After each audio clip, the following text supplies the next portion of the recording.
link. Okay. So basically the idea is like this. If you want to do something in life, you should have a realistic plan that will work for you and that you know that it will work for you.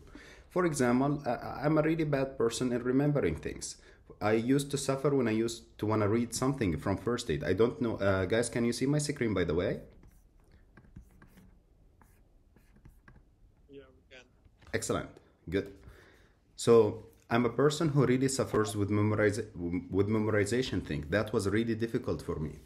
So I remember when I used to study, what I used to do is like, I had this interesting plan.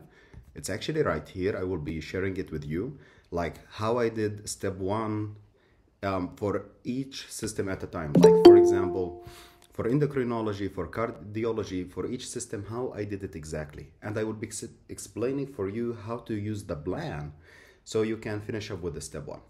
Okay, let's go back a little bit with the step one. You need to have a realistic plan. The realistic plan means that if you are a student currently, that you should not sacrifice your university for the sake of the step. And at the same time, you should not be like, okay, university is number one and you will not pass your steps. I remember when I was in the third course, I asked some of my teachers about the USMLE, and he told me this is an exam for a graduate. I was like, okay, it's an exam for a graduate. I remember coming back home and checking, and in my brain, I just was fixated on the idea that this is an exam for a graduate. After a little bit of research, I saw that no, if you finish the third course in the university and finish the basic science, you're pretty much ready to do your step one. So I was like, okay, well, let's see who's in my university did it before me. I could not find anybody. So I was like, okay, I could not find anybody. It's okay. So what should we do? Well, let's look at other university and if there is any other person I can speak to who did it. I could not find anybody to tell me exactly what to do. I found people who passed it, but nobody told me what to do. So I was like, okay, I will do a plan that will work for myself. I know that I'm a bad memorizer. So what I used to do, for example, you can check this plan here. Yep. First thing first, don't listen to anybody, including me. You got this.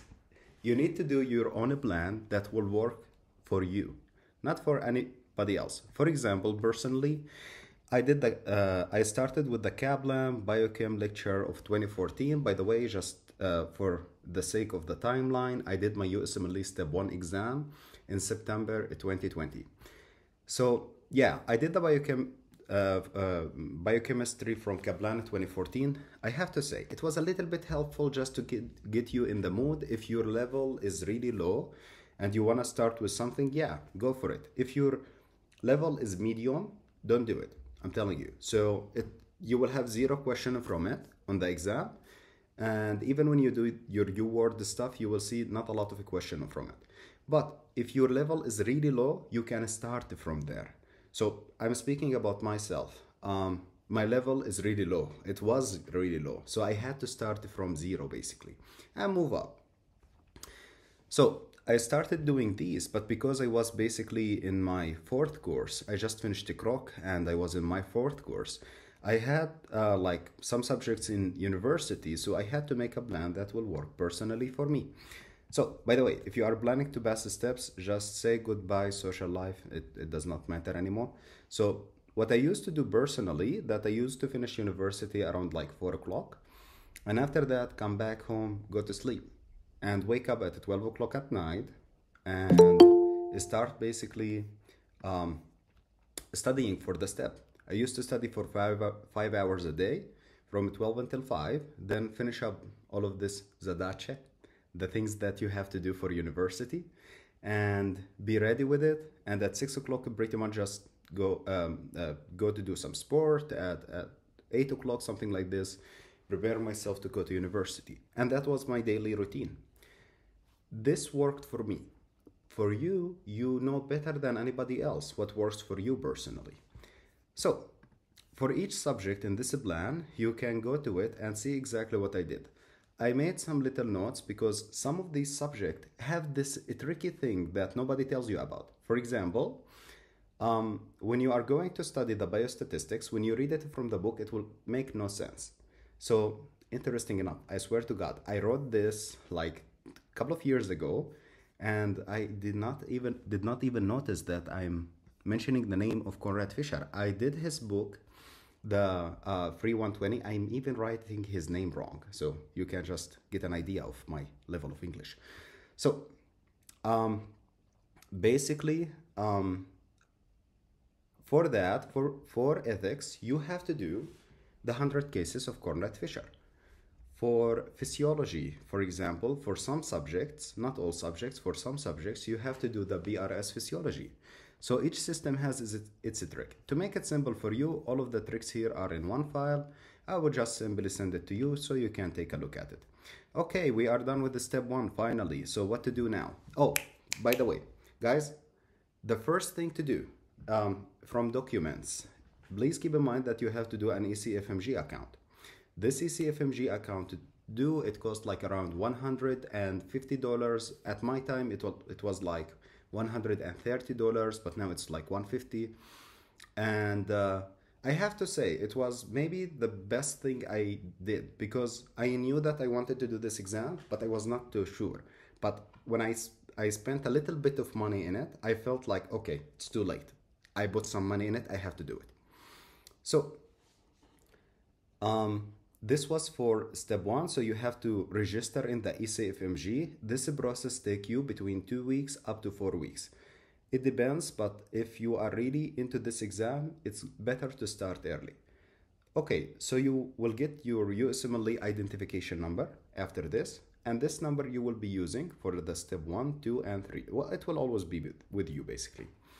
After that, for the registration process, it depends on your university basically.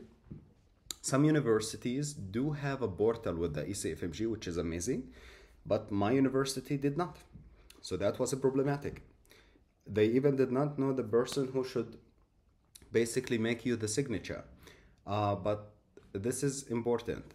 After you pay the money, which is I think like $1,100 for step one, you will have to, they will give you a paper, one form, and you should take this form and go and basically get a signature from the dean office and send it to the US.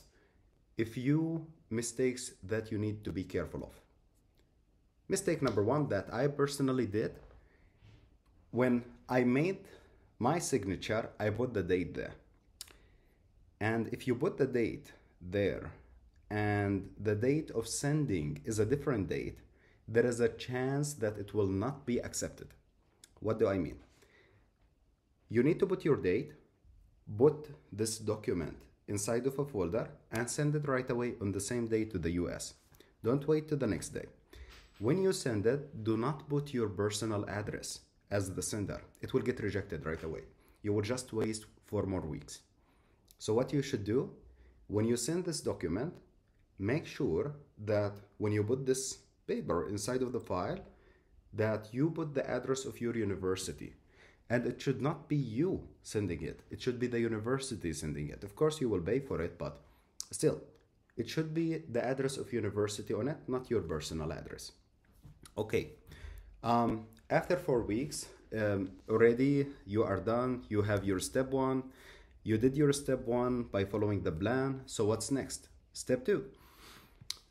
Step two, basically, all you need is UWord, this personally what I have done. And yeah, that was pretty much it. I did not do anything except UWord and online method. So that was my other resource, online method. It's 100% for free. So as any other person who does the steps and who is totally dependent on his family, it's basically really expensive it was for me. I passed my 2 steps, but I reached a point that simply you cannot ask your parents for more. So I decided to do something atypical. Well, I don't think it's totally atypical because some people actually do this. Somebody like basically told me, what do you think about the tutoring? He asked me to tutor him. I was like, okay, good idea. Because the money that I got from step 1 and step 2, I used to work in factories. basically back home. And that's how I made my money for step one and step two. But I was like, okay, well, actually working as a tutor, something that you really love and something that you have suffered for to learn, and now it's going to bring you back an income, that sounds like a good idea. And I started this. I have to say that was one of the best things I ever done. I started like small, like they say, like used to tutor one, two person. After that, I started opening groups of people who I used to tutor, and it kept getting bigger and bigger and bigger. And I had actually quite a success that I was thinking for sometimes to seriously stop pursuing matches and just keep tutoring. That's how good it was. But you know, as everybody here, like everybody, I also have suffered from the war in Ukraine, which led me to basically stop my business for some times. And anytime you stop a business, it collapses a little bit, but it's okay. Well, so tutoring can be really helpful for you, even if you don't plan on matching right away. So after you finish step one, step two, there is other fields you can serve in. For example, physician assistant in the US, if you have your steps. You can also tutor, like I did. Um, but basically what I'm telling you, that there is even actually other countries that will accept you to work in. For example, let's say that you finished step one, step two.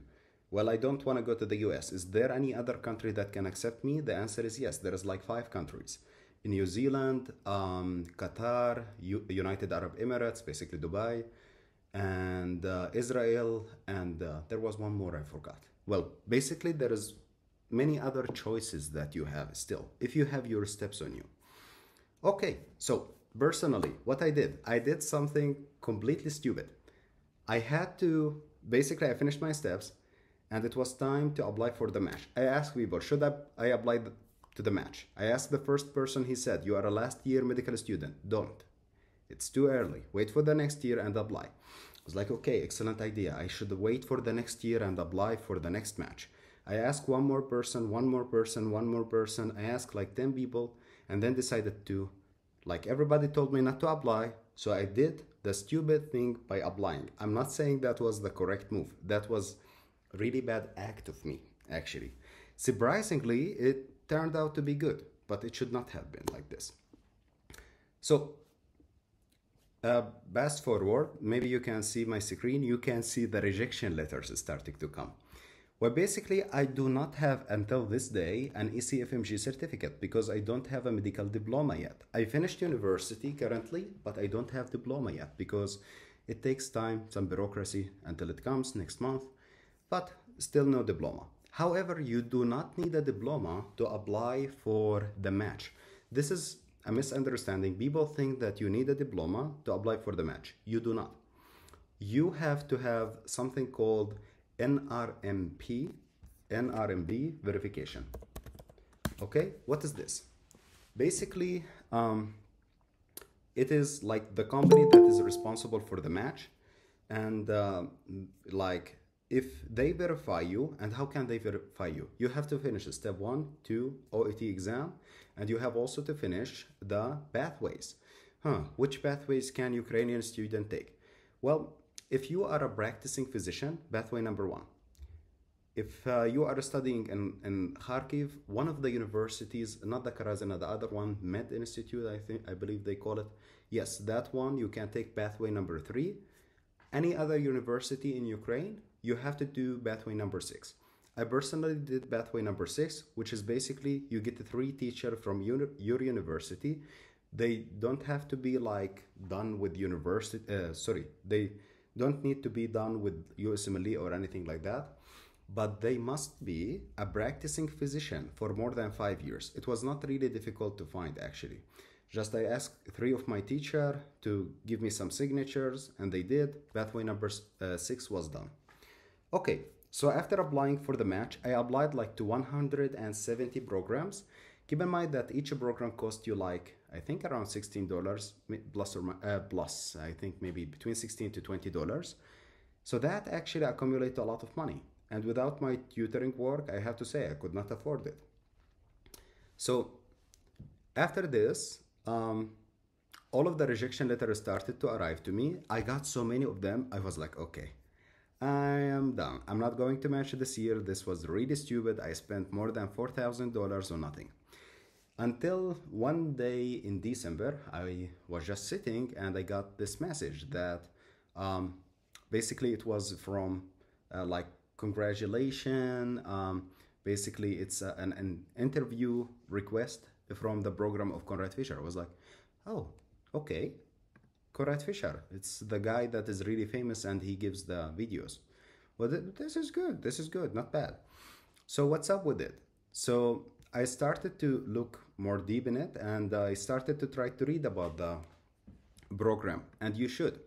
When you get a program, please read as much as you can from it. This will help you a lot on the interview days. So what I did is opened YouTube, started watching videos for Conrad Fisher. I used to watch videos back in time for him because he's pretty interesting.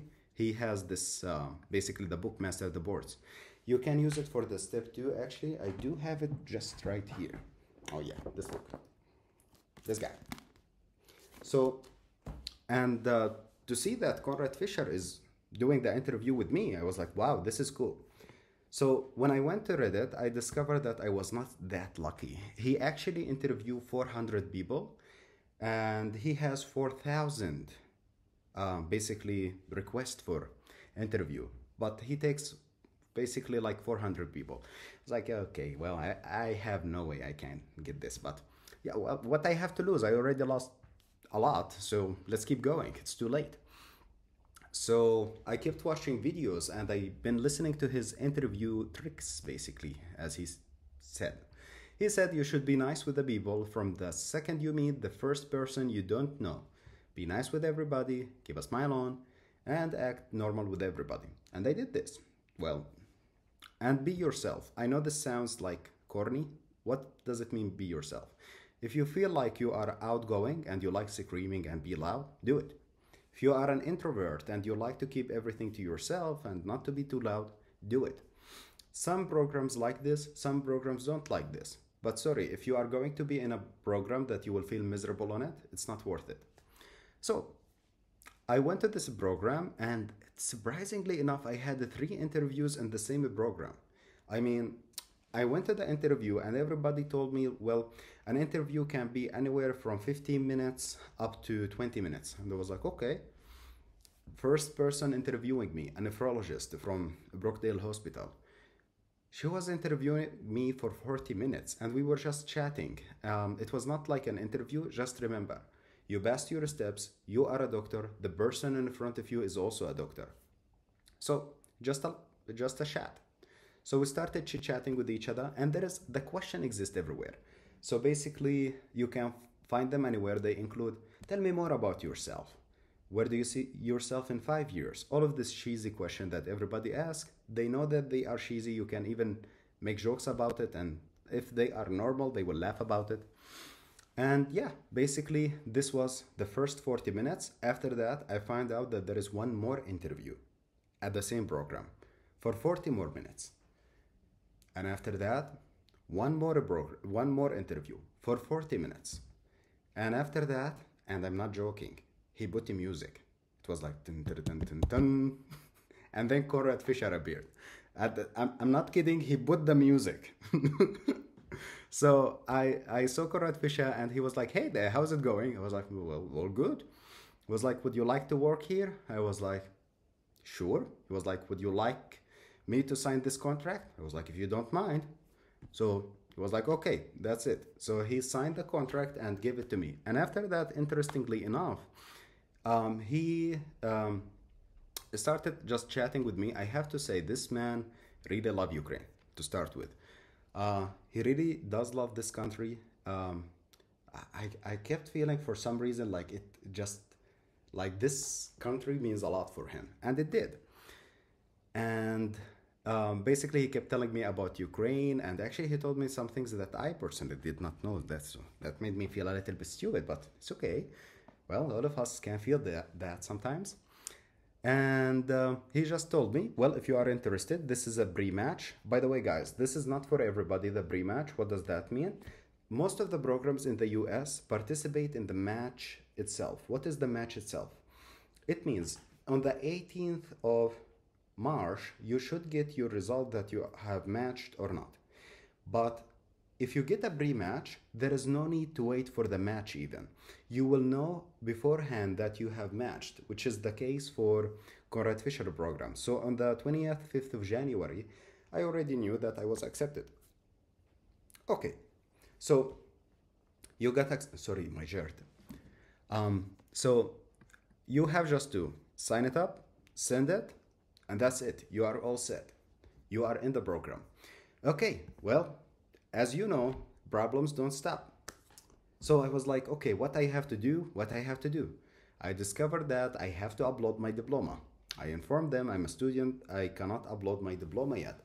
They were in a little bit of a shock that I was a student. However, because of the NRMB, I'm legally allowed to participate in the match, but I'm not able to participate in work until you get ECFMG certificate.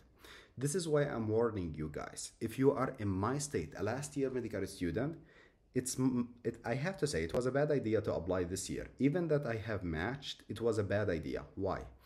Because basically I risked so much. I could get so many other interviews. I only got 2 interviews, and actually all you have to get is 1 and be good at it and you will be fine. But if I just had the ECFMG certificate, at least I would have gotten 10. If you are a fresh graduate, do it. But make sure you have your diploma on you. Because now, currently, I'm in this situation that I'm done with university. I finished my OSCE and all of these things, and I'm just waiting for my diploma to upload it for the visa stuff. And that will take around more than a month. So when I get my diploma next month, I need 1 more month, which means I will be late for my program. For my current program, it's okay. I mean, Conrad Fisher is a really cool guy. I even told him about the situation. He told me, I know the situation in Ukraine is horrible. And he was in Lviv actually. And he said, look, don't worry about it. Our program is flexible. But guys, not all programs are flexible. So if I got lucky, it does not mean that everybody got lucky. So try to, when you applied for the match, make sure you already have your diploma on you. Not the ECFMG certificate, it's okay, but the diploma must be on you so you can move forward. Keep in mind that you cannot do the USMLE Step 3 without your diploma as well. You cannot simply, because you need the ECFMG certificate for the sake of participating in the Step 3. Okay, so this is my story in short, plus or minus. So hit me guys. Any questions? Yeah, I guess we have a lot of them. Well, So hit me. yeah, my name is Vitaly, and yeah, you said something about that if you could have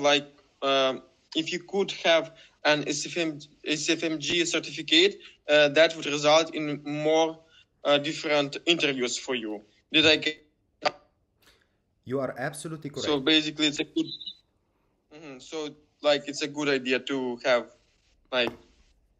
certificate. That's correct. So I will explain why. Basically, even I remember during one of the program, Conrad Fisher had a video about this. He explained how he sees the student. Basically, on the tab, it will be written for him that this person is NRMB verified and if he is ECFMG certified or not. What is interesting, as a program director, most program directors, what do? They filter out all of the doctors that are not ECFMG certified. So basically you lose a lot of chances of getting into so many programs just because of a piece of paper. So yeah. And what ECFMG certificate include in it? Just step 1, step 2, step 2 clinical knowledge, clinical skills, what you in pathways, well, basically, the process. Yeah, how many exams you have to do to get this certificate? For the sake of getting the certificate, you have to finish the following: USMLE Step 1, USMLE Step 2, the OET exam, which is basically an English exam. It's completely stupid. You have to study for it for 1 week, and I highly recommend a website called the SWASH. I basically studied for it for 5 days. I went to the exam. All of the questions were from that website. It's called SWASH. So SWA. 1 second. I will tell you. Swoosh. It's swoosh, Yes, that one. I think. Ah, swoosh. Okay. Swooshers. Just a sec. I will confirm this. Yes, this one. Yep. It's So OET, and what next? the pathway. So it depends on you which university are you in. According to that, you will know your pathway. Yep. And step 2, clinical skills. Did you pass it? Okay, that's the cool thing. Now the USMLE Step 2 CS is not needed anymore. So basically, you don't have to do it. Instead of it, you have to do the OET and the pathway number 6. Okay. Yes. And good news for you guys, I don't know if you heard, the OET for the writing portion, they decreased the passing score, which means you have much higher chance of passing in the writing portion. Cool.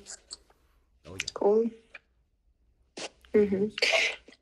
And did you have any other achievements in did you have scientific some articles, any understand any other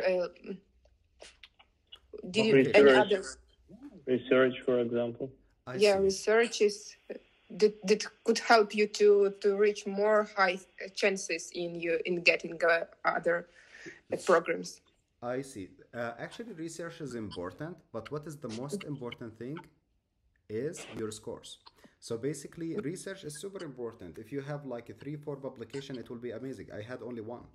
But people who have like 3-4 publication, it looks good. But if you get on the step 1 or step 2, now step 1 don't matter a lot. But if you get on your steps, your score is so low, it will make the program director, even if you had so many publication, you will basically be just filtered out. So again, the same idea of the filter. He will be putting like, I will not take anybody with a score, for example, well, at my time, for step 1, anybody who is less than 220. So anybody under that, he don't take it. Conrad Fisher said he does not take anybody with the step 1 or 2 exam less than 240, for example. So so you can imagine how many people just get filtered out because of a bad score. So publication is important, but it's not your priority. Thank you. Thank you a lot. And who is Conrad Fisher? Can you just tell a few more words about him? Because we had a lecture with him previously, but I didn't have an opportunity to get involved. So it's what program are you in? Like it's pathology, medicine, internal medicine? So Conrad Fisher is basically, he's not a hospitalist. Well, his program is internal medicine, but he's an infectious disease doctor. And basically, his program is internal medicine. Basically, it's located in Brooklyn, New York. And it's actually a really good program, especially at nowadays because of this. For you guys who's planning to go to the US, there is, in New York, there is a system called One Brooklyn system, which means it's all of the main hospitals in Brooklyn are connected together.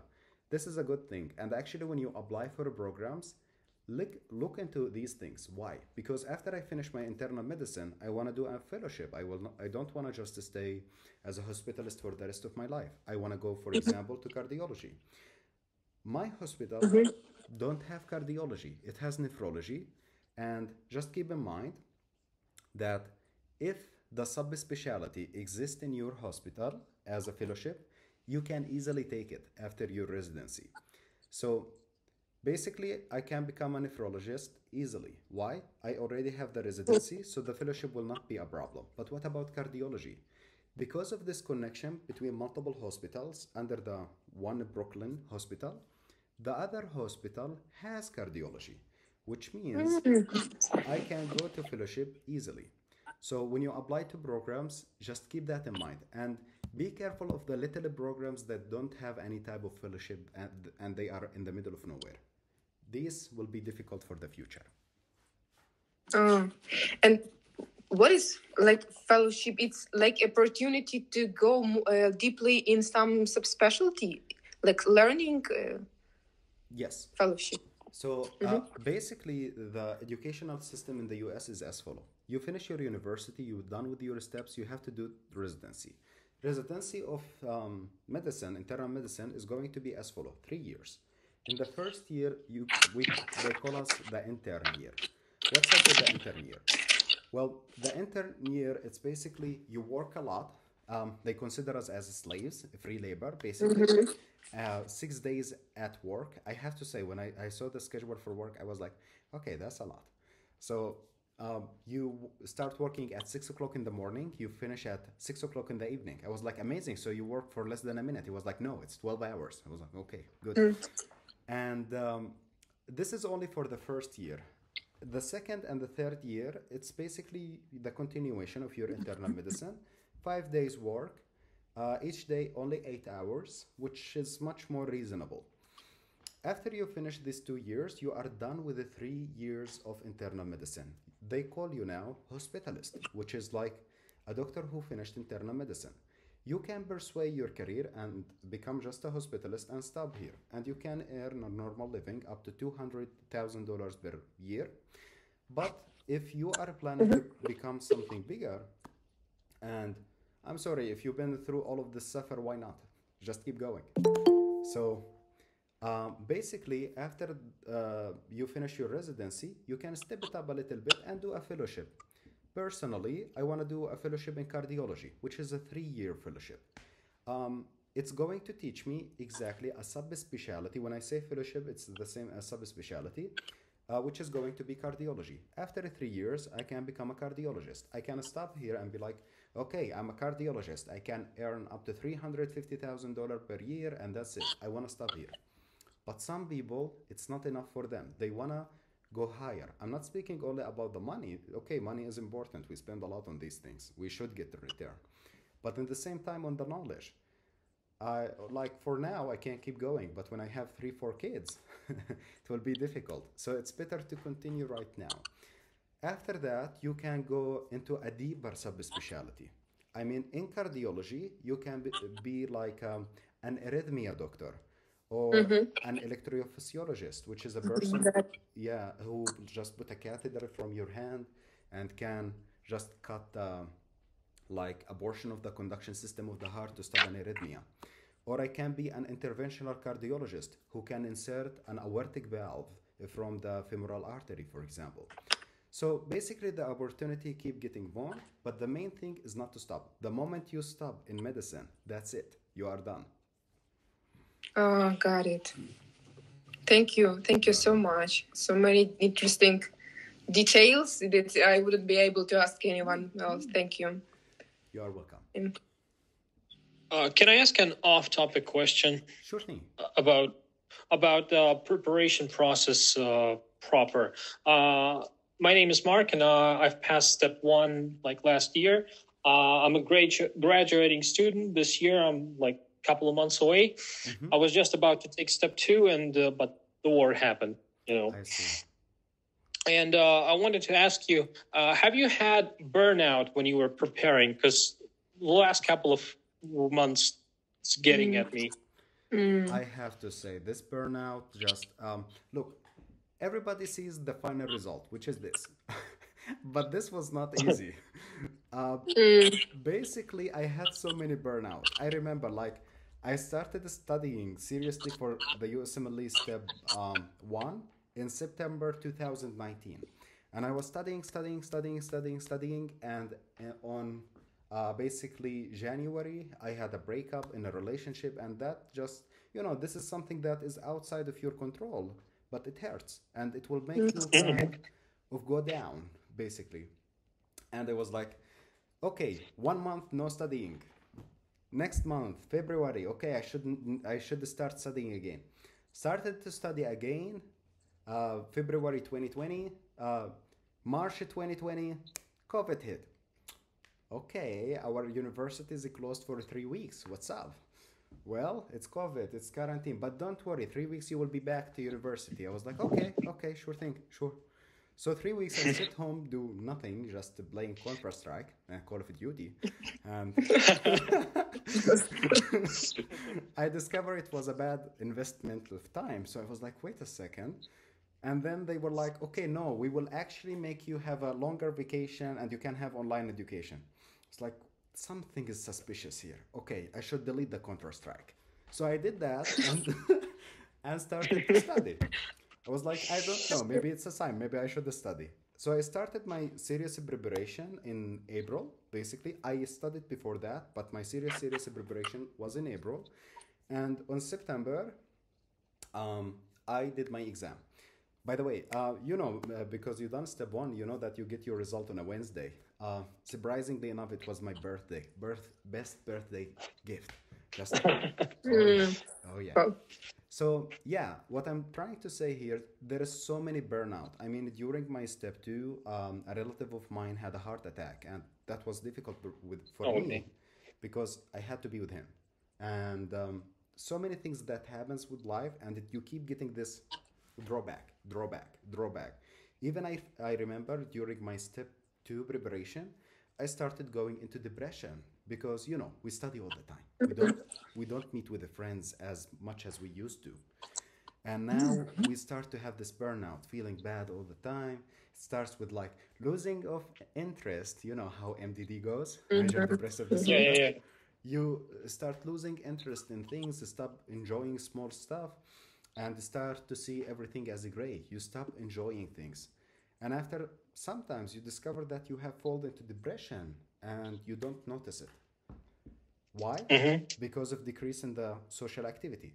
I discovered this a little bit late. I was kind of a bad diagnostician, I have to say. I did not discover about this until the moment I got basically my result from the step two. I was like, wait a second, actually I was in depression. I have all of the leaky gaps, but basically I have all of the MDD symptoms. So I was like, okay, I should be careful next time. What I'm trying to say that it's always down, up, down, up. But when you are at your lowest point, just keep in mind you are at your lowest point. There is an up again. So just to try to make the up last longer. cool. Thank you. Thanks, that helped a lot. And how many money did you spend on for all this process in all together? Okay, so I'm kind of a special case because I did not spend as my friend did, for example. Why? Luck. I cannot say anything else. But The lucky guy, yeah.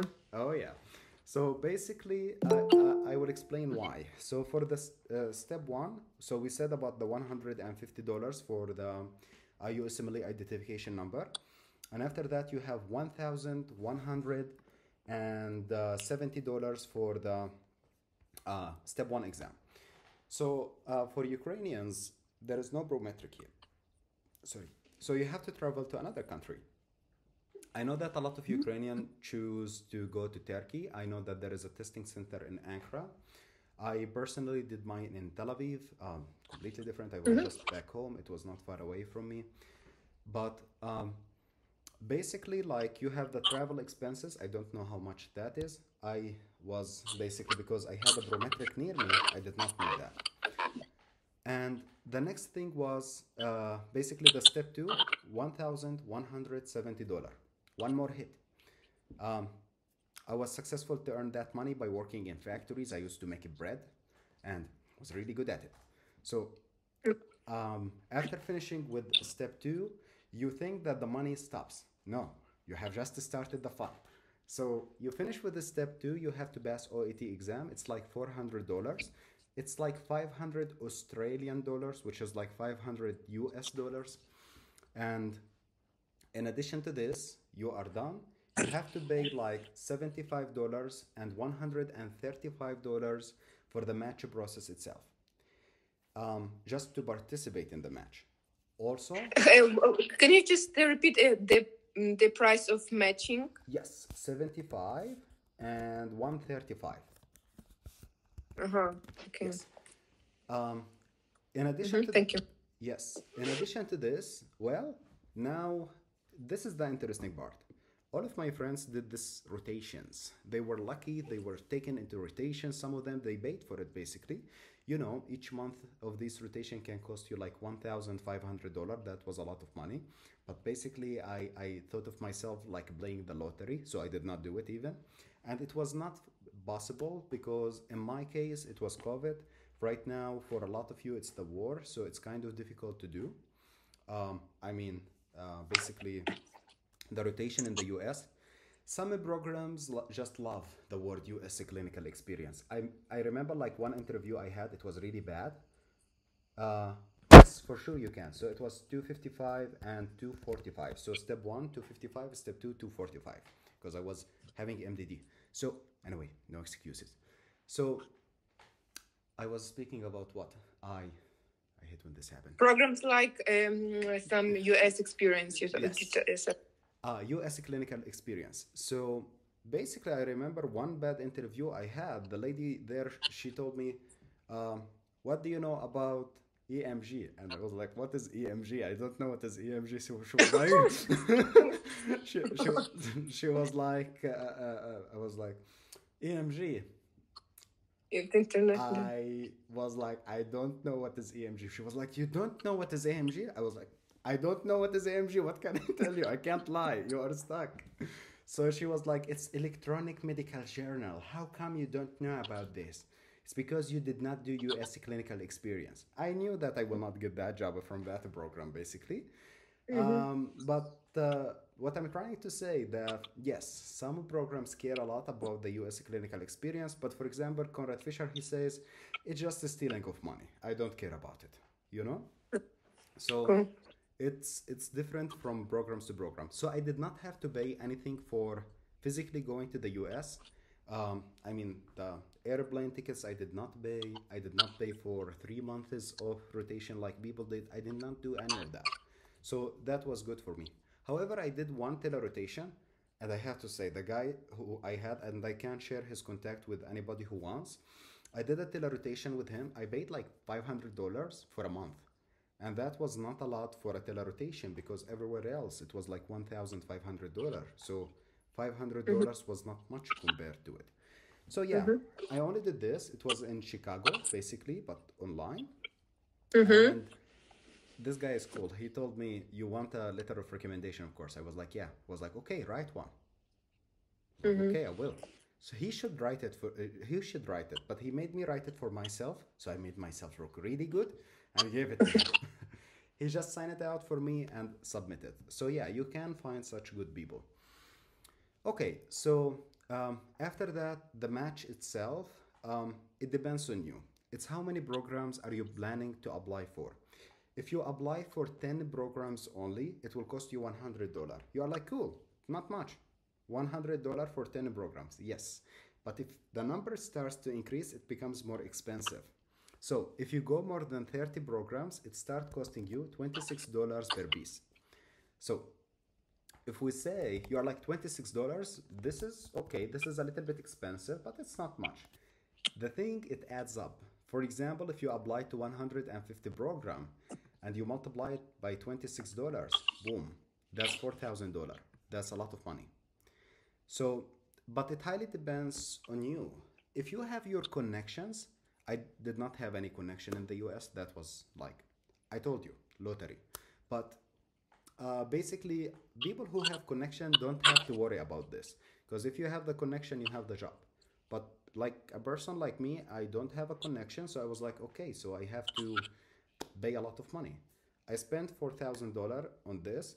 And basically, it was my money for living for the next 6 months. And how many invitations did you have? You told just 3 or Two, how much? even 2. But all you need is one. Lottery, I know. So basically, after this, you think the paying is stopped, but sadly it does not.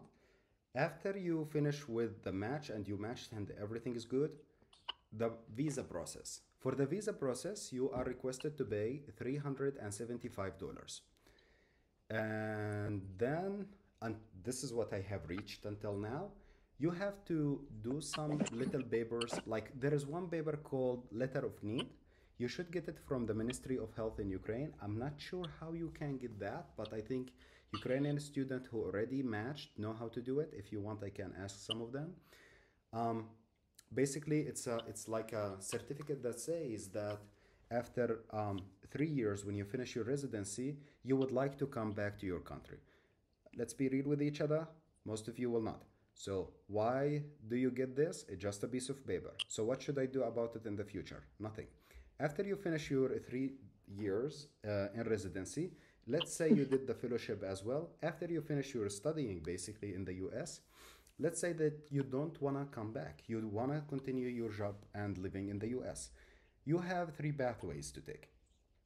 Pathway number one, get married. If you have a spouse there that have a basically, you know, um, like a passport, you can get permanent residency there, a green card. Pathway number two, it's too dangerous in my country to go back, so I would like to stay in the US. In the situation of Ukraine now, that will work. Okay, situation number three, which is 99% of the doctor will do, and I will do, and you will do, and everybody will do. We call it the waiver. So they call it waiver. What's up with that? Well, basically, my program now is in Brooklyn, in New York, a city that has like only Brooklyn, this area. My hospital serves 2 million people. So, a lot of people. So, what they will do with me after I finish all of this, they are like, would you like to stay? I'll be like, yeah, sure. Like, okay. So, would you like to do the waiver? Of course.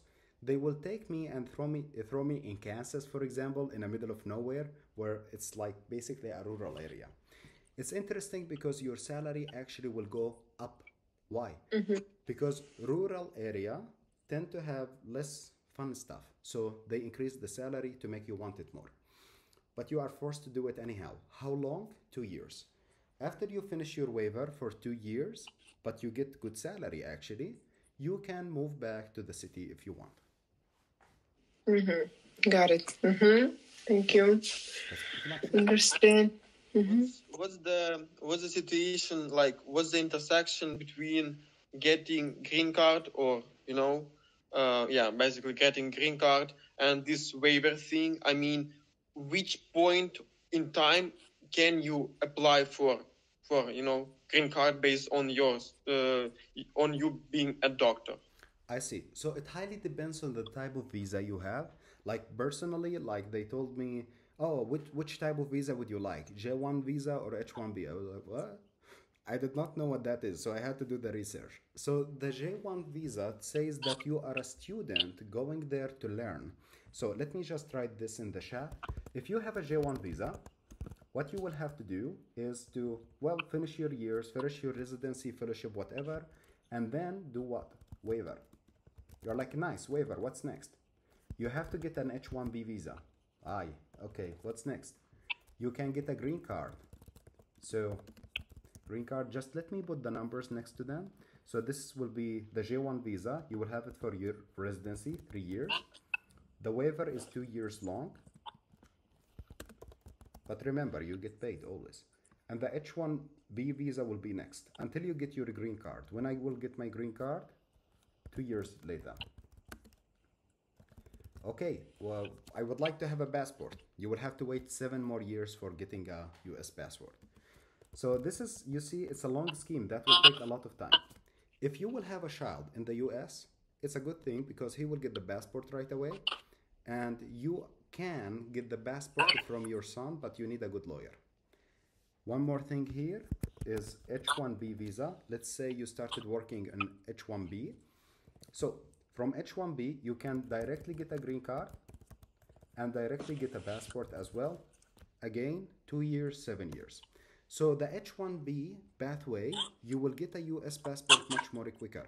So, but there is a catch. There is always a catch. What is the catch here? Basically, if you have G1 visa, if you want to do a fellowship, for example, me, cardiology, many programs want you on a J1 visa. But if you have the H1B visa, nobody wants you. Why? I will explain. So for us, J1 visa is considered you are just a student, you are going back home, wink, wink, after you finish. But if you speak about the H1B visa, oh, you are coming to work. It's a working visa. So you have more rights. Okay, so that means basically for the program itself to make the J1 visa for you. I asked actually a person who worked in this stuff about this, a lawyer. He told me it cost the program for you to make the J1 visa $3,000. I was like, okay, what about the H1B? He was like, it cost the program, not you, you pay nothing for it. It's the program. Yeah. The H-1B visa can cost the program up to $15,000. So they don't like you to come to Wow. that. So if you are So planning, no. yeah, say. Yeah, just got it. That Yeah, 5 times more. exactly. So if you are planning to do a fellowship, take J1 visa. If you are not planning to take a fellowship, for example, if you are going to ophthalmology and you know after ophthalmology, I want to become just an ophthalmologist and that's it, take the H1B. So it's all about the fellowship. You want fellowship, J1 visa. You don't want a fellowship, H1B visa. And Do I get right that you're not obliged to start your fellowship immediately after finishing residency? Can you just like have like some kind of gap, like working just a hospitalist?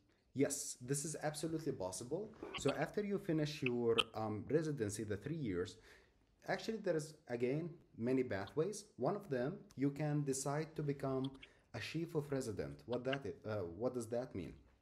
Well, basically that means like the intern first, basically the second year and the third year, you are responsible for them. If they don't know something, you are the head. They come to you. You are responsible for all of the resident. You are not an attendee yet. So a person in the fellowship, we call it attendee. You are not an attendee yet. You are just the head of all of the resident.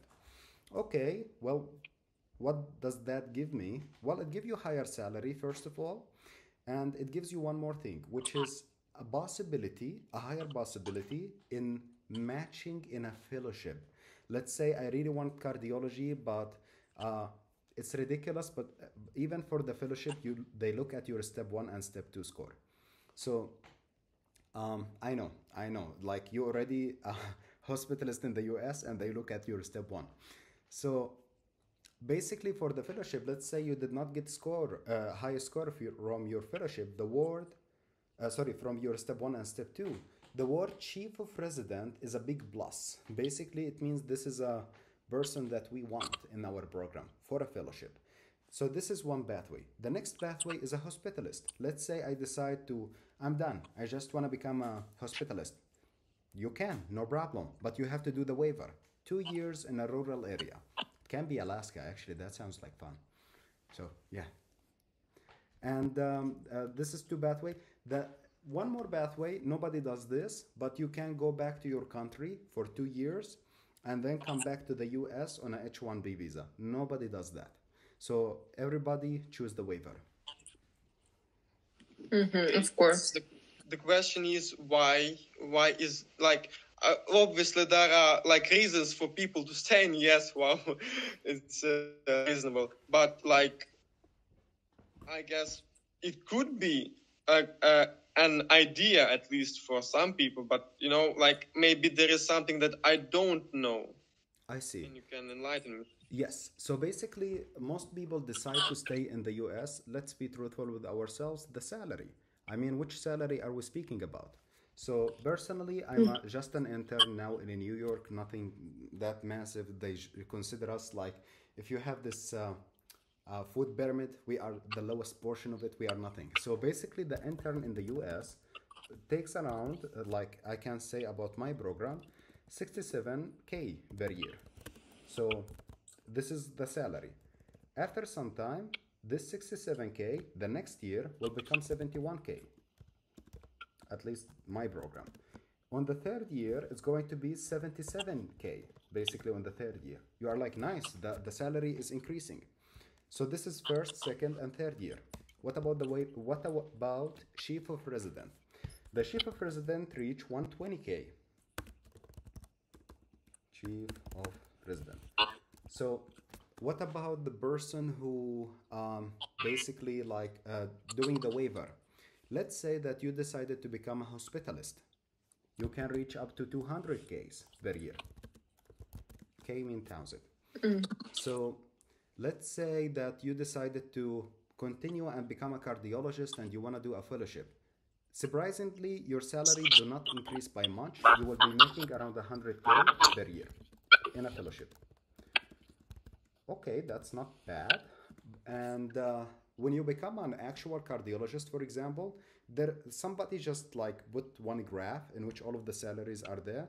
I believe a cardiologist is in a range of the 400s, like around 400 plus K, which is really good salary. I mean, come on, if you are making a 400K, would you like to go back in Ukraine and work for, I don't know how much, for 1 year? So a lot of people, it goes for like making more stable income. They already built families there. So it becomes really difficult for them to go back home and start and have to start all over again. You know? It's kind of difficult. Yep. That's reasonable. Understand. Well, okay, guys. Any more questions? Do you have some time more? I just want to know. I'm free. Okay. I freed myself for a couple of hours because it's like, yeah, this is good. Thank you. I'm just at my beginning of studying, and okay. The first question would be about: do you have some friends or people you know about old grads? You know, I graduated university maybe 5 years ago. So I just came in here in US just because of war that happened, and now I'm just beginning my process. So the question is, do you know any limitations for old grad, as they call them? Yes. So old IMGs, they call them all the grads. It depends highly on the program. So do your research. How to do your research and what mistake you should not fall in. Okay.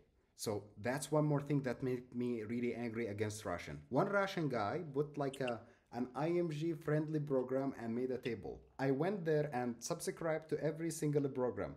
This person tricked me. They were not IMG friendly programs. Basically, I paid a lot of money for nothing. So yeah, yeah, I have to say that was ужас. So basically, you need to be careful about this point. Don't listen to anybody. When you decide to register to a program, there is something called Program Explorer. Program Explorer for residency. Explorer. Yep. And that thing will, it's like a website. It's for free. You can use it and know exactly if this basically program, does it like old IMGs? Well, is he fine with it? Does it like IMGs in general? If yes, then yes. If no, then no. Obviously, if the program don't like all the grads, don't apply for it. Simply, there is 15,000 program in the US. 15,000. So it doesn't matter how much money the person have, he cannot apply for all of them. So you need to apply smartly. Only the ones who accept IMGs, only the ones who accept all the grads. And you can find this simply from this website. I'm just going to put it in the chat. One momento. Thank you. Residency Explorer. Yep. Interesting. So yeah, and if you find, please write that program with that guy. Are you? Oh, well, actually, I don't know the guy, but I can send you the article that he wrote. That was bad. Okay.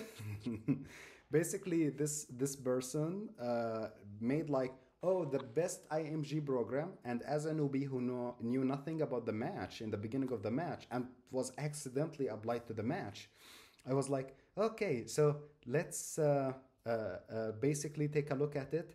And yeah, so these are the programs I should apply to. Mayo Clinic, yeah, IMG friendly. I see, okay, what's next? Harvard, IMG friendly, what's next? Then I opened Residency Explorer and I find out that it's bullshit. Sorry, that none of them are IMG friendly. So that was after I spent like $1,000 on the program. So I had to reinvest in this thing basically. Yeah, that was something that happened to me. Somebody is writing, is it possible to make an H-1B visa in Euro program? It is. However, they required me to have my USMLE Step 3 to do so.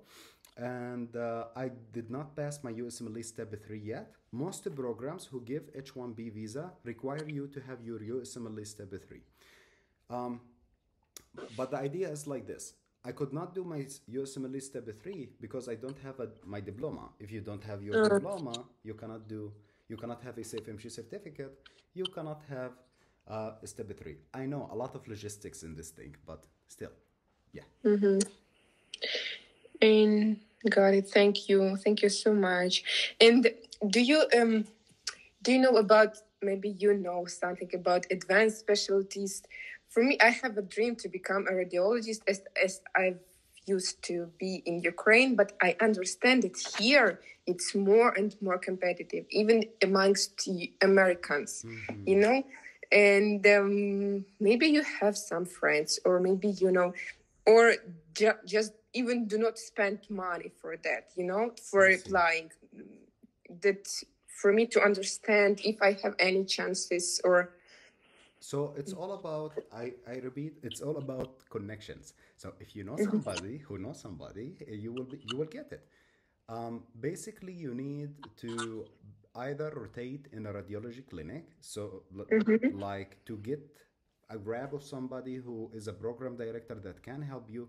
Because I have to say, this is kind of sad, but there was a study about this that like 70 to 80% of the seats of competitive specialty goes away before even they reach the match, meaning they goes through connection. For example, you know somebody who's a program director. understand. Yeah, yeah. So it's the system is not fair. Nobody said it's 100% fair, but it is like this. Oh, by the way, guys, if you don't know how the match process work, I did not go through the match because I had a pre-match. A pre-match is when you get your contract before, like the match process itself. But what is the match itself? It's an algorithm, guys. Basically, they find out, you make a list, which program you like the most and which program you like the least. The program make a list.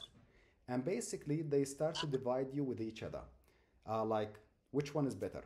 The person who invented this is a schizophrenia patient. I'm not kidding. This is a real thing. And he won the Nobel Prize for it, actually, because of this invention. Yep. And so you have only one opportunity to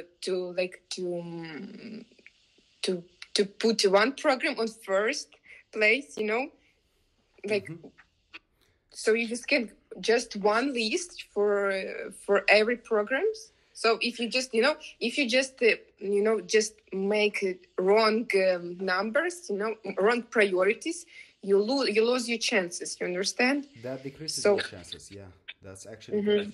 And actually, one more thing you should keep in mind when you apply to programs in the beginning, I mean, before the match, much before the match, in the beginning of the beginning, there is a little trick you should do, which is basically there is something called signaling the program. What is signaling the program? It goes something like this. Well, let me just, I hope I have it here. Okay, I don't. Well, something like this. Well, everybody does his thing. I personally decided to signal them this way. I send a physical envelope to the programs. That was my way of signaling. Basically tell them that I really like your program, take me. I sent a physical letter that had yeah, I like your program, please take me in, basically, or give me an interview. And that can be successful sometimes, but not always. It's called like a letter of interest. You can send letter of interest, and that is really helpful sometimes. Interesting. I didn't know about that options at all. Well, that's the thing. A lot of things we don't know about, but they exist, and we discover about them sometimes too late. And so, sorry. Where did you get to know about this signaling thing? Well, basically, I was just sitting at night. I remember this. I was almost asleep, and somebody wrote, "Oh, did you write your letter of interest yet?" I was like, "Huh? What is letter of interest?" So I went to Reddit and start reading about letter of interest and what does it mean. I was like, "Oh, okay, that's what it means. So everybody do that except me. I should do it as well." So basically, if everybody do it, you are decreasing your chance by not doing it. Exactly. Yeah, but and if you apply if you just have one program of priority, another is just for a backup plan. Yeah, as we know, do the program have chances? And you will have different. Some people told me you need to have different letters of LORs, letter of recommendations. Yeah, and you have different profiles. Like you know, if you're applying for internal medicine program and also applying for let's say just pathology, okay? And so, or you chosen only one field, one special. Personally, I really like surgery, so I went to internal medicine. I know this sounds like, what the hell is he speaking about? So I like surgery, but I'm realistic. I know that this surgery is really difficult to get in the US. So I was like, okay. So I will take it through internal medicine, cardiology, interventional cardiology. After all, it's a surgical type of like field. And well, basically, it's the easiest way. Personally, I also applied to neurology at the same time. So what I did, that there is something they call it, oh my God, how do you call this? Personal statement in which you speak about yourself. My personal statement for internal medicine was completely different from my personal statement in neurology. And my personal statement in neurology, it was about, like, I made a story about like quantum physics with and how it goes with neurology. A really weird and cheesy story, but I don't know, I liked it. And for the internal medicine, I made a story about something regarding the heart and the quantum physics. I don't know what's up with the quantum physics, but okay. So it was about the heart. So you can make different, basically, personal statement for different programs. But be careful, guys. I wrote my personal statement 9 months before, because I was applying for a rotation, not for the match itself. And when I discovered that I'm applying to the match tomorrow because it just happened suddenly, I was like, okay, I should get it checked. So basically, there is people who their own job is just to make sure you are writing this correctly, grammatically correctly. Editors. There is a Ukrainian ladies who actually helped me with it. I think she took like 300 hryvnia or 400 hryvnia from me. It's nothing, but I have to say, I discovered that I'm really stupid in English. Like, so many mistakes she noted out for me. I was like, oh my God, okay, this is just embarrassing. And to send some program director this, and he reads it, and so many grammatical mistakes, it just looks bad. So yeah, it was a good idea to use an editor. And if anyone needs the editor, please just let me know. I can send you her contact. And after this lesson, actually, I'm going to put my Facebook account there, so anybody can contact with me anytime you want. Thank you. Thank you so much. Okay, can I have another question? Sure thing. Ask you.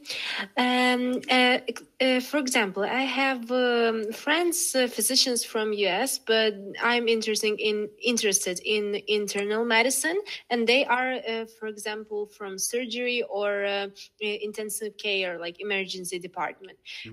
Can they give me a letter of recommendation for internal medicine? Is this will be okay if or it's not? It is. So basically, it goes like this. But you need to be a little bit realistic. For example, if you speak about internal medicine, emergency medicine is good. Really good to get letter of recommendation from them. Surgery, however, it's a bad idea. Why? Because they will be like, oh, so you got like letter of recommendation from somebody in surgery. You come to internal medicine, not surgery. But emergency medicine, yes, it's a field that you can use in both, basically. So it makes you look better. Okay, thank you. Welcome. And Diana, are you in US actually for now, or in Ukraine? No, I'm in Ukraine, but I just meet some people. Was volunteering in Ukraine, and I met them. They were here for training for our Ukrainian doctors. And which city are you in for now? Lviv. Oh, okay, thank you. Everybody Just interested. Well. Okay, yeah, another question. Yeah, you mentioned this, some of them. You mentioned Pathway 6, and basically what you needed to do is only get like 3 signatures from like 3 teachers. Is that right? That is correct. So basically, it's pretty simple. you get basically they send you a document. I hope I can find it here. Just 1 second, please. So basically, they will give you a document, and you have to fill it up with the three doctors. They have the following requirement: it cannot be person from your family, basically. It's not allowed. And one more thing, they should have been practicing medicine for more than 5 years. They require only their number and their email address. I mean, the number, there is this card for doctors in Ukraine, and there is a number for doctor on it, like a personal working number or something. When I show it to the doctors, they knew it right away. They were like, yeah, yeah, we do have this card. But it need to be more than 5 years working in that field. Mm-hmm. Yep. So that's And pretty much it. yeah, okay. Now the question about ESFMG. When you were getting your ID from ESFMG, like before the step one, was it required for you to know when you'll be ready for taking an exam, or you were just taking this ID and then you scheduled the exam? Good question. So regarding the ID, I really prefer to do it early, just by mistake. Again, I told you I have this luck thing that keeps jumping for me, but basically you should do it early. Why? Because it takes you around 4 weeks, and you do not have to know the dates. You only have to have two things: your passport and $150. So you pay the $150. You apply in the ECFMG itself on the website. Let me just write you down the website, and basically you go there, you register, and then they will do something called the Neturi Cam, which you basically come, smile, open the camera, lawyer will come to you, you will show him your picture, and you will do your hand, and you say, I swear that this is my passport. And he will be like, okay, I believe you. And you will just sign a document, send it to him, and that's it. You will have your USMLE ID. Yeah, say. It's from home you're doing. You just have to go to some office. Oh, no, for no. notary camp. From home. I did it from my kitchen. Cool. Yeah. So. So you're doing that online, and you don't have to go to the university to get something like... No, for this step, no need at all. But you will have to go to university when you apply for step one. But if you want to apply for the step one itself, you need to know the exact date. So I highly recommend not applying for the step one until you have one self-assessment score at least. So you will know, like, okay, I am now... just a quick motivational story. I failed 2 self-assessment for step one. I did my first one. I was like enthusiastic. I've been studying for like from September until like April during COVID. I was like, okay, good. So I studied for the last month really, really good. And I've been studying before that. So now I'm ready. Let me do my first self-assessment. Done it, failed in a really bad way. I got like 150. And I was like, okay. Okay, that looks bad. I was not expecting this. So let's... you didn't try like UWorld before? I did. That's the thing. I did UWorld, but offline, and I still got to win 150. I was like, what the hell is going on? I'm doing something wrong. So I started doing the plan I will send for you. Basically, this is a plan that I made, and started following it. My next self-assessment, I got 192. It's like, okay. But basically, some people said it might increase the score of passing, be 194, so I still failed. Okay. So the third one I did, I got 210. It's like, we are going somewhere. We are going somewhere. So the next one I did, I got 230. And I've been doing like one each month. Like between 1 and 1, there's 1 month. And I got 230, and I was like, okay, well, actually, when I got 200, I applied for I applied for the step one, because to be truthful with you guys, again, it's just one more mistake. I was not supposed to go to the US. That was not my goal. I did my steps so I can work back home, because basically, if I pass step one and step two, back home, you don't have to do any type of nostrification of your diploma or anything like this. You can just go and work. It is also good salary. It's like $3,500. My brother is an intern there, and it's a good salary, and it's alternative pathway for if it does not work, God forbid, in the US, there is somewhere else that can accept you. So I was like, okay, I already passed. I got like 210 or something, and I need to apply. I applied. That was like 4 or 5 months before my actual exam. And then I was like, okay, there is 4 months left. I need to increase my score, reach 230, then 240. And then I open my UR self-assessment one and I see a 260. It was a slab. It was like, what? And I was like, okay, what I did wrong? Why I have high score? So basically, I discovered that it's like over predictive. It gives you higher than your real score. I was like, yeah, that's okay.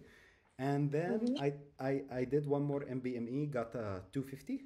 I was like, okay, so I'm in the range of more than 240. I'm good. And my plan was to get like 235. That was my absolute plan. My last self-assessment, which is until now still the most predictive measure for the USMLE Step 1, I did it 1 week before my exam. Oh, note guys, if you cancel your exam 8 days before the exam, postpone it, you pay $80. Yeah, you have to. If you postpone your exam 7 days before your exam, you pay $1,000. Seriously? I didn't know that. Yeah, well, this is one more thing you need to keep in mind. Never cancel your exam. Sorry, not cancel. Postpone your exam less than 8 days before the exam. So 8 days before my exam, I did my UR self-assessment 2. I took a look. It was 254. I was like, okay, that's it. I'm ready. So I went to the exam and got 255. So it was like 1 point more, which is good. And on all this way, there a need to translate your. I have a diploma. It's also Ukrainian. There is a part in English, few English words on it. Do you need to translate all your credentials? The different subjects. Yes. I just 1 second. You must translate it, and I don't. And on which step? On what step you have to do it? While applying for step 1 or some pathways or when or residency matches when. So basically, when you do the matching process, there is a few documents you have to translate. One of them is called Dean letter. What is Dean's letter? It's basically a letter from the Dean says that you were a fantastic student and you were a good student in this university. My Dean office, for some reason, really refused to give it to me. They just don't want to give it to me or participate in this in any way. So I ended up like going there like 50 times until they agreed to give it to me. But I had to translate it. And I just went to Notarius. And he translated with me, but I cannot find it here. I just want you to be careful about one point. It must have this name. Basically, there is this red thing that they strap it to the side, which means that it was done at the notarius. If anybody is in Lviv, I can tell him which notarius to do it with. Otherwise, like it can be literally any legal translators. And yeah, this will be your dean's letter. This will be your diploma. If it has English on it, you don't have to do it. Like if it was both English and Ukrainian. But if it was fully Ukrainian, you have to translate it by a legal attorney. And that, this additional paper to a diploma where all these scores, subjects. Do you have to translate it too? Transcript. Basically, what they requested a transcript, and I'm a student. I don't have the transcript of the diploma yet. So there is this Zalakovka. So I translated. I translated this credit book, the Zalakovka, and basically give it up for them, and they accepted it. The same way, it has to be by an attorney, a lawyer. By law, okay. So just for me, it would be harder because I am abroad for now. I didn't figure out how could I get that dean's letter from my university if I am so far. That's. Well, you can do it actually. Like when I did it, I kept going to the dean office so many times, but eventually they just send it to me in email, and I had just to upload it. Yeah, but I had to be really annoying for them until they gave it to me. I have to say. And is there some form? What do they have to? Yes. Which words do they have? Okay, the program will give you this form, this sample, right? Oh, actually, no, they will not. But I can give it to you. Just contact me on a private, and Please. I will send it to you. I will send you Thank my you. personal one, and you can just basically just change the name, and change the scores to your score, and the stamp of the dean should be there. Yeah, exactly. Yeah, different university. I'm from Kyiv, actually. I see. Thank you so much. So many good information. Yeah. You are welcome, everybody. Well, any more questions? Well, I'm personally from Jerusalem. I consider myself a Jerusalemite. I don't consider myself Palestinian or Israeli. I'm in the middle. So, yeah, I'm from Jerusalem. But I lived in Lviv for 7 years, and I consider it as my second home. Cool. Yeah. And is there just quiet in Lviv for now? Just there. Well, actually, Just- it's quiet. No siren for 2 days. Cool. Слава Богу. Yeah. Okay, thank Yeah, you. thank you for that. And right, additional questions. Yeah. So you told us about opportunities to work on some kind of assistant something. When you're talking about Yes. different things to do between match and finishing exams. Okay, so let's say that you have your diploma, you finished step 1 and step 2, and then you cannot support yourself to continue, I mean, our family can help us with the step 2 steps, but then they will not come to you and be like, take $5,000 or $10,000 to finish up with your match. It's a lot of money, so you need to do something yourself. So I highly recommend the following pathways. You can do tutoring. There is a lot of opportunity for tutoring everywhere, actually. If you don't know how to find, let me know. After you finish your steps, I will let you know how to find. Basically, students that I used to teach now are becoming tutor themselves. Like, I bring them customers, they teach these customers, and they make cash out of it, and I make cash out of it. I'm basically the person above who don't work but take cash. So, the tutoring is good, and I have to say, Ukrainian students who are done with their steps are really smart, actually, and they have much higher level than a student who are currently studying in the US. And this is something that I'm actually kind of doing right now. Like, I have, for example, a student that I used to teach from Pakistan. He finished his step, he got a 250, and then I'm making this student teach one more student from the US. And this guy is really happy because he's making like $12 per hour. And I'm happy because I'm making like $3-4 per hour and I don't do anything. So basically, it's a win-win-win type of situation. So this is one method you can do, or you can become a physician assistant. In your situation, you are currently in the United States. If you have your step 1, step 2, you can find a work. If you have it difficult to find a work, there is a website for working. I forgot the exact name, but I can't find it. That have these opportunities for a physician assistant, basically. What you will have to do is the exact same job as a doctor, but with less salary. But That would be interesting I know that I have to focus on my step exam for now, for next year, but yeah, in general, it would be interesting to explore more options, in general. Thank you. That's true. Yeah, about teaching thing.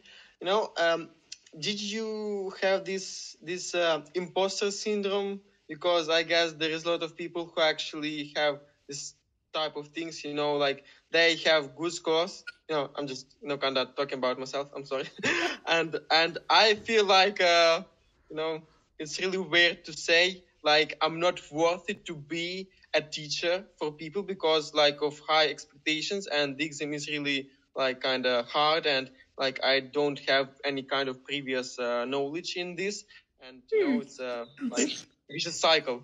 I don't have experience, so I can get experience. Well, okay, the first person I taught, he was like he contacted me. I wrote down like I was in a severe need for money, I have to say. Like I just paid $4,000 for the match, which was basically my income for the next 6 months to live, to eat in Ukraine, and I had nothing, so I had to start from somewhere. So the first person contacted me and he was like, oh yeah, I saw your advertisement for a tutoring, and I used to basically just teach the people in my class some topics, nothing more than that. So I was like, yeah, okay, I will make it. Just he was like, how much do you want? I was like $10 per hour, and if you take 2 hours I will give you half an hour for free. I was like, okay, awesome, let's do it. So we did it. Next thing, I hope I have this. Damn it, all of my papers are gone. But basically, the idea is like this. This person really enjoyed the class, and that gave me trust in myself. How come? If you don't if you don't get the courage to go and do something, you will never learn. In the US, they have this general thing. They tell you, for example, go and make a central line. You have no idea how to do a central line, for example. It's you never seen it happen. So they have this thing, see one, do one. So you watch one happening in front of you and then you do it. Personally, I was like, okay, well, I don't know exactly how tutoring goes, but I will go for it. And I did. And it worked. First student, second student, third student, groups. Business started becoming bigger and bigger and bigger.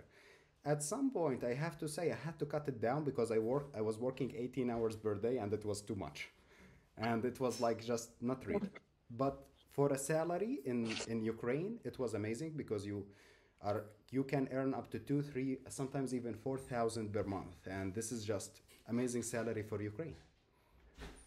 Of course. And where did you find all these students, The people. So basically, it's one person telling another person, telling another person, telling another person. Okay. And got it. Right now, because I secured myself, I already have my residency position, I'm decreasing my business. So what I started to do, the student who I had a year ago, they are already done and they are already ready for tutoring. I make them tutor me. So I make them teach me just to check them. And after I check them, I be like, okay, a new customer, here you go, teach him. Cool. And student, now he's a teacher. So the teacher is happy, I'm happy, the customer is happy. Amazing. Everybody is happy. Yeah, and in one really inspiring story, actually. Really a lot. And one more, just quick question. So when you apply, you said that you apply for a USM. You make your ID number. You made account at ESFMG, right? Then you prepare yourself. Then you make a self-assessment. Then you have to actually apply for the test. Correct. Right? Yes. And when you apply, you pay money, and only then you send the papers to your university. That's correct. Yes. Because So I will spend like $1,000, and then only they will. I will pay, and only then they will send me the papers, like to the proof of my diploma. I do not know all this process with my university. Well, basically it says that your university agrees on you doing this exam. For a graduate, you have to do it once, but if you are a student, you have to do this process twice, for step 1 and step 2. So basically, it's just a document that says that you are truly a student of this university. But this is the interesting thing. You have to sign it, and the dean office has to sign it at the same time. And it should be sent from the dean office address. Some universities know what that is. Some universities have no clue. So you have to tell them what to do, basically. Because if they do... And how could I sign it? Yeah, if I'm not in Ukraine, actually. Okay, so I will tell you what to do. Interrupt you guys. Can you ask you a question? Luba, please tell me, what's the university of you? Kyiv, Bogomolets. Homos. Okay. Yeah. So the situation is slightly different because actually we have, this electronic document processing, and that kind of simplifies things. The thing they need to do, they don't send anything. Well, in paper, like kind of type of documents. They just, they need to get a request from ECFMG using ECFMG portal, like from their like some kind of specific portal for universities. Then, yes, when they see the request, they ask you to write, some kind of request for the dean or rector, and you pay money, like I don't know, like $50. I guess that was for me. And after that, they confirm this request, and that's it. Well, during the process, you actually need to bring like your diploma and transcript, but pretty much that's it. That's it. Ah, that's much You more have to simple. bring it physically. Well, I guess you can send them, but I guess like you probably should check the site of Bohumolets University and find the contacts of international department and like contact them, and they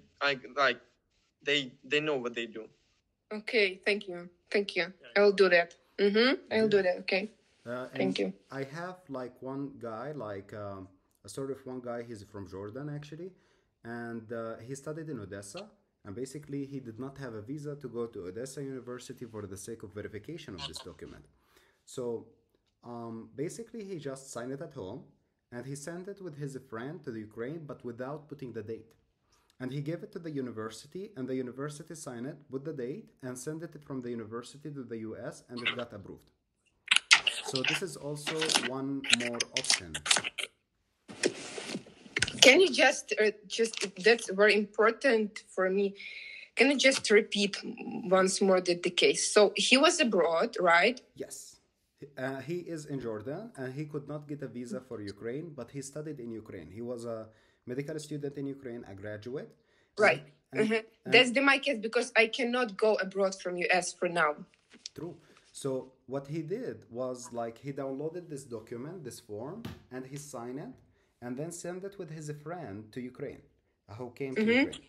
In Ukraine, they went to the dean office in Odessa, and basically the dean office signed and put the date. The main point, you don't put the date. The dean office put the date. And they sent it from basically Odessa University to the US, and everything was all right. He got accepted. And he actually passed his step 1 and 2 now, but did not apply for it. Got it. Thank you so much. So small details, but everything changed, right? That's thank you so much. That's well, guys, gives me much more clarity. What this first option that previous guy told, and this gives much more. Much more. Well, basically, there is this thing I always tell my students, because I teach, I always tell them the USMLE process is basically a lot of problems. It's so many problems you have to solve. One small U-wordy question, it's a problem. The visa process is a problem. Step 1 is itself, it's a problem. Going to do the step 1 is a problem. So the USMLE journey is basically so many problems you have to solve. Even if you look at the first aid book, it's telling you 1,500 concepts. No, it's 1,500 problems you need to understand. So, right. That's how it goes. That's it.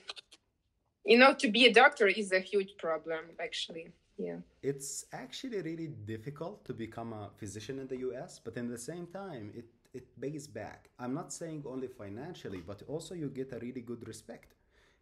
As it's a really respectful profession worldwide. I mean, literally, that's another type of front. Right. Yep. That's it.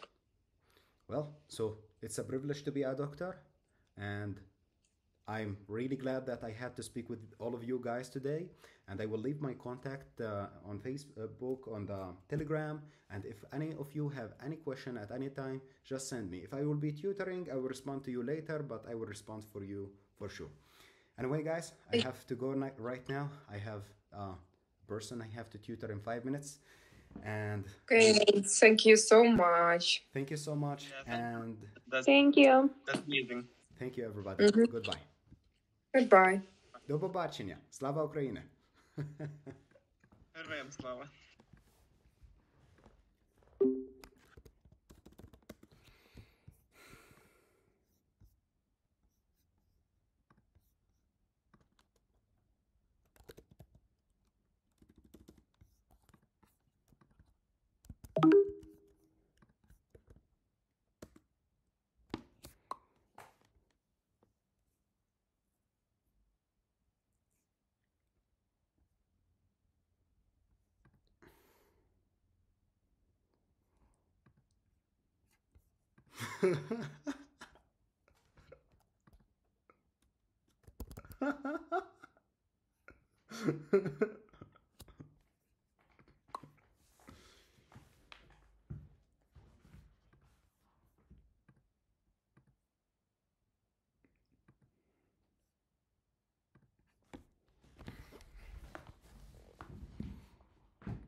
Speak like God.